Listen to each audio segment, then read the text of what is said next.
Ang sarap nito, promise. Kaya naman syempre gusto kong i-share yung recipe nito sa inyo. Actually, isa to sa mga recipe na ginawa ko para dun sa collaboration ko with Luck and Luck Philippines. Kaya wala nang maraming kuda, simulan na natin. So for this recipe, gagamit tayo ng about 500 grams ng chicken breast at kinat ko lang yan into cubes. Then, imamarinate lang natin yan with salt, pepper, garlic powder, and paprika, tig 1/2 teaspoon each, and about 1/2 cup ng barbecue marinade. Then, imamarinate natin ito for at least 2 hours or mas maganda kung overnight. Then, pag okay na yan siya, for the tusok-tusok na tayo sa barbecue sticks. So, tutuhugin lang natin yung marinated chicken along with the green and red bell peppers, white onion, and pineapple chunks. So, ganyan, ipag-alternate nyo lang yan sila. By the way, chicken kebab pa lang tawag dito. Usually, iniihaw ito.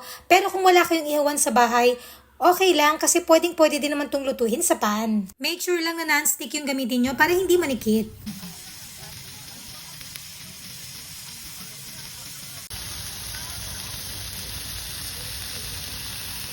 O diba marinig mo pa lang yung ganyang sizzling sound? Nakakatakam na? E paano pag kinahin mo na? E di wala na, finish na. At ayan na nga, finish na, kaya for the taste test na tayo. Syempre, masarap, malambot, at malinamnam. Kaya kung tipong sawa na kayo sa puro pritong manok or adobo, try nyo naman yung ganito. Ayun lang, babushi!